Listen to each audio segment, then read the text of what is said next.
Straight Edges, Chapter 3, Pain and Pleasure and Pride and Prejudice. What do people mean when they say things like, there is no absolute truth, or there are no absolutes? I've come up with 3 guesses. Number 1, we can never know absolutely what is true and what isn't.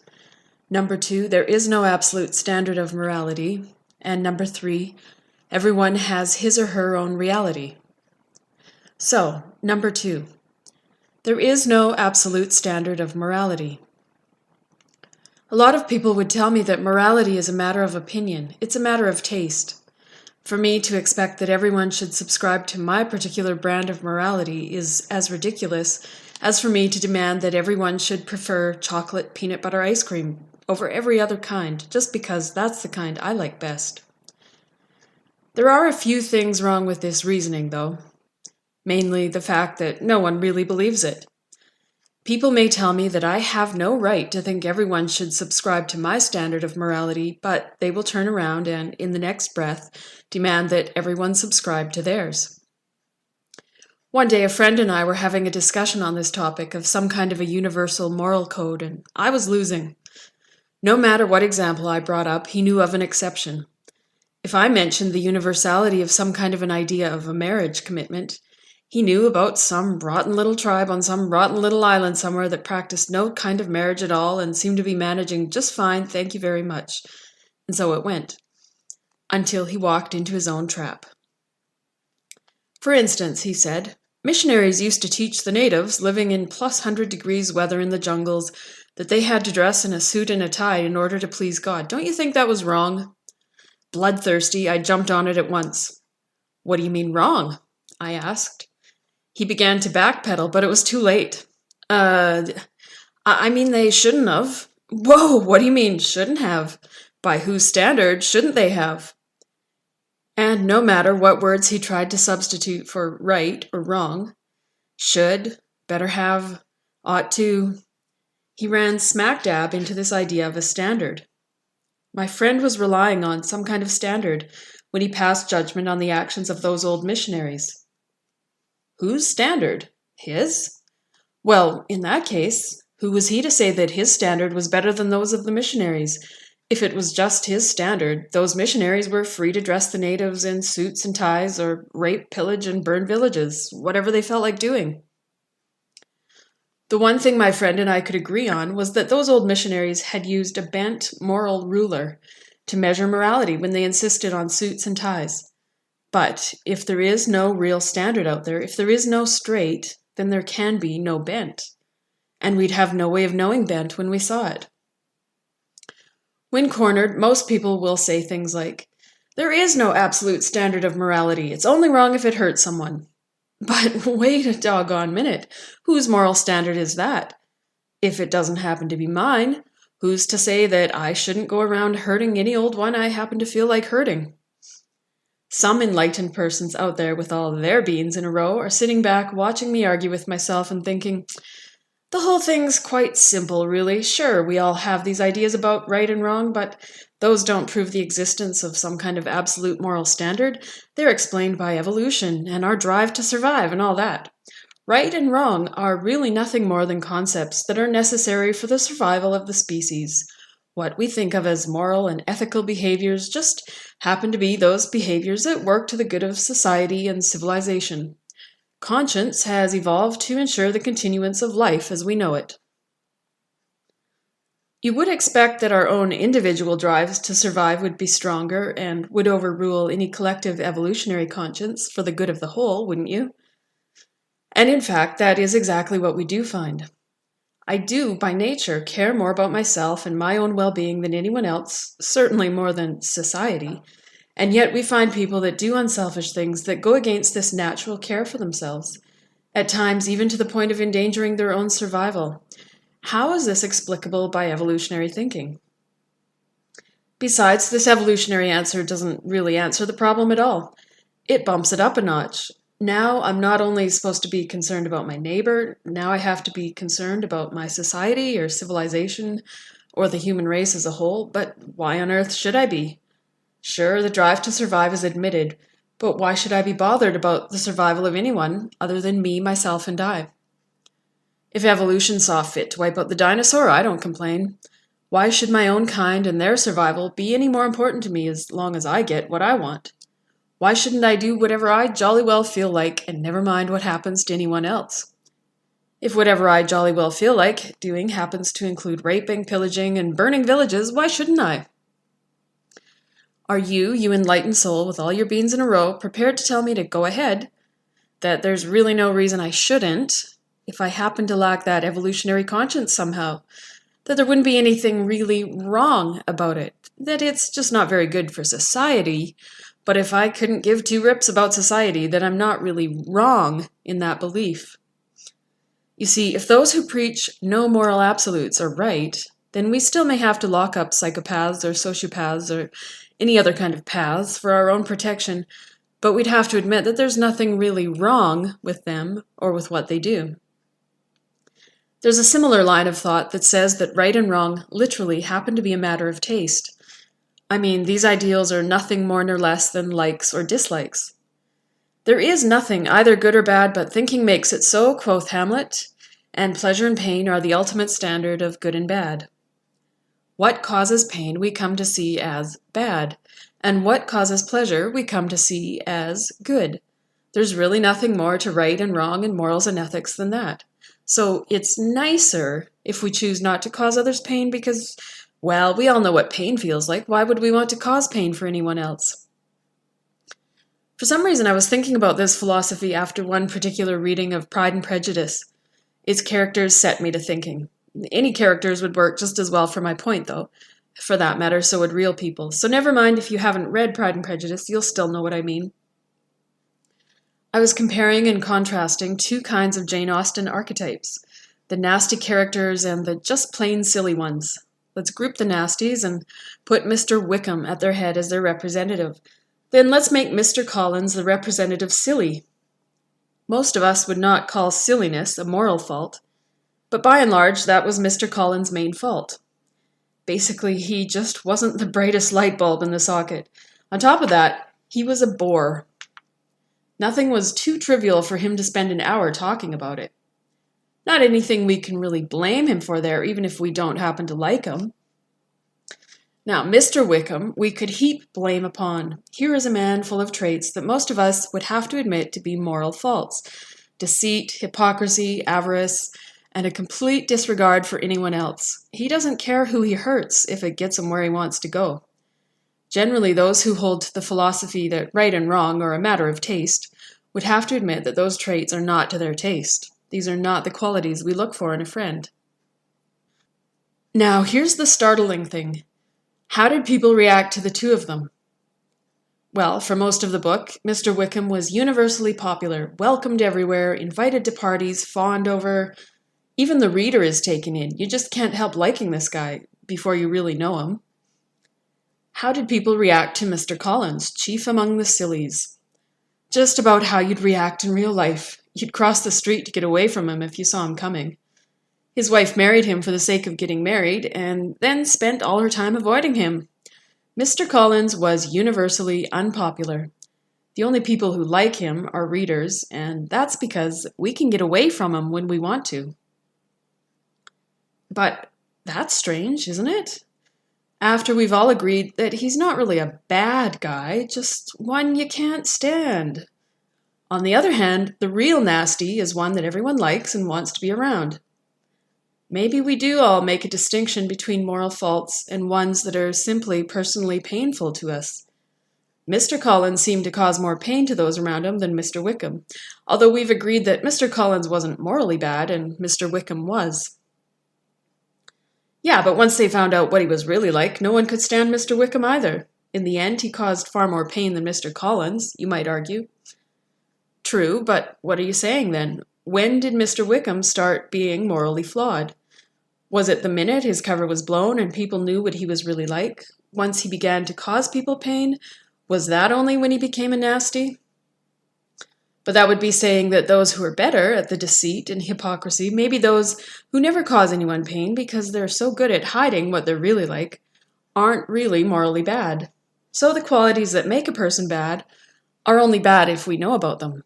And if a person is more practiced and even better at the qualities that make a person bad, like deceit and hypocrisy, then he's not really bad because people don't find him out. How many of us would vote that Hitler was a bad man? Let's see a show of hands. Good. Looks like every hand went up amongst the BDP crowd, basically decent persons. Now, was Hitler bad only because he did what he did and hurt a lot of people, to put it mildly, or did it go deeper, right through to his insides? What about the meek, mild-mannered mouse of a man who's a little Hitler on the inside, who through a roll of the dice of genetics and situation will never have Hitler's gift for swaying the masses, and never have Hitler's opportunities, but if he could, he'd do just the same as Hitler did. He has all the same cruelty and hatred and prejudice and lust for power, but just doesn't have the nerve to act on them. In that case, he's okay, I suppose. He's not causing anyone any pain, so he's not a bad guy, no matter what he would be if he could be. But this position is exactly where this philosophy of moral pragmatism leads us. If good and bad are measured only by the pleasure or pain they cause others, then it's only wrong if a person gets caught. And sorry, you haven't sold me. I brought up the subject of Hitler. All right, let's use him for our extreme example. There's no way around it. Unless you want to admit to some kind of absolute moral standard, you have to look me in the eye and tell me that what Hitler did wasn't really wrong. It may have caused pain, it may not have been good for society as a whole, but it wasn't really wrong in any kind of absolute sense. And then you have to tell me that there wasn't any reason that he shouldn't have done it, unless you want to start in setting up your personal standard as the absolute standard again. In fact, I've never met anyone who truly disbelieves in moral absolutes. Thank God. No matter what they claim. All the people I know prove it to me by what they do and say, even if they themselves don't realize that they're living with a very firmly held sub-belief that there are indeed moral absolutes. Although I don't think I've met any, I've heard of those who don't believe in them, or so their actions would say. They've taken what we've been told about no moral absolutes to its logical conclusion by living it out. They do go around killing, raping, pillaging, burning villages, and whatever they jolly well feel like. What you have to realize is that they're the only sane ones, if there are no moral absolutes. The rest of us are delusional. They're the only ones who've stopped deluding themselves. Hitler was simply living out the logical outcomes of his beliefs. Oddly enough, I'm convinced that even psycho and sociopaths hold on to a firm belief in moral absolutes. Their number one moral absolute is that no one has the right to do unto them as they do unto others. Incredible how even people with seemingly no conscience must seek to justify what they do. To excuse themselves instead of flat out saying, "Who are you to tell me what to do? There are no moral absolutes." They usually say things like, "I am the way I am because of what so-and-so did to me." And the implication that so-and-so was dead wrong to do what so-and-so did. Interesting, isn't it? It seems there's no getting away from a belief in moral absolutes. But we're all BDPs, whoever you may be reading this book, and myself writing it, aren't we? I mean, wouldn't we all put ourselves under the heading of basically decent persons? And being BDPs, we do all try to do the right thing most of the time for whatever reason. As BDPs, we do all have moral standards. In fact, maybe at this point, rather than looking me in the eye and telling me Hitler wasn't such a bad guy, you're admitting that maybe the moral standard us BDPs all try to live by is some sort of absolute moral standard. I have one question for you. Whose moral standard? I heard an interesting explanation for this absolute moral standard not long ago. It just is, that's all. Okay, so there is a real right and wrong. Okay, what Hitler did was really wrong. Okay, moral absolutes are real, but we don't have to try and explain them. We don't have to say where they came from. We can just accept the fact that they exist and the fact that we should all try to live by them. That's a very interesting philosophy, and one I'm personally more comfortable with than the psychopath one. But now I repeat, whose moral standard? What do you mean, you're thinking? Why does it have to be anyone's? I just told you, it just is, that's all. It's the universe's moral code. All right, let me rephrase. Whose version of the universe's moral code should be our standard? You see, all of us BDPs hold different moral codes. I don't agree with yours totally, and you don't agree with mine, although they may be close. And what's more, there are people outside our BDP club that also have their own moral code. There are people out there whose moral codes differ radically from ours. They believe differently than you and I and the rest of us in our BDP club do, and those radically different beliefs make up a radically different moral code. But they believe it, and their actions show they do. Think suicide bombings. And according to them, they're the only ones in the BDP club, and we're not in the BDP club at all. They believe their standards are right and ours are wrong. Whose moral code should we go by? Because, as we've seen in recent history, there are some pretty divergent ideas out there. And all people who are convinced of the truth of their moral code are convinced that their actions are just as right and necessary, however destructive our BDP club may think them. You see what I'm getting at? If you want there to be some ambiguous universal moral code out there, and that universal moral code doesn't have to come from anywhere or anyone in particular, then the mess we end up with in that scenario is exactly the same mess we end up with by saying there is no absolute standard of morality. For us, and for us is all we have. What we end up with are 6 billion, almost 7 billion different moral codes, and no one to tell us which one is the closest. I mean, if the universe has some kind of moral code it wants us to follow, then the universe had better speak up. Am I saying then that none of us can access this universal moral code, seeing none of us can agree on it? But if not, then for us, it doesn't really exist, right? Right. Which is why I believe it can be accessed. And secretly, so do you, or it wouldn't be so important to you. Yeah, you know where I'm going with this. Remember that it just may be important what you believe. And remember all that about a reliable source and how there must be one if we're ever going to be able to access some important truths. So where does that leave us? That leaves us 2 chapters away from here. I'm jumping the gun, going from a discussion on a universal moral code to a discussion of a universal God. But hey, it came up. As a matter of fact, I believe the universe has spoken up, and that's why I'm writing this book. But that discussion will fill up the rest of this book. There's another interesting thing about this universal moral code that, from our point of view, doesn't look like it's very universal. Although I have my very own universal moral code, and you have your very own universal moral code, and the guy from the BDP club down the road has his own, not a one of us are capable of living up to them. I mean, not only am I not capable of living up to yours, I'm not even capable of living up to mine. That's an odd thing, isn't it? Even if yours is as simple as, it's only wrong if it hurts someone, how many times a day do I hurt someone? How many times a day do you?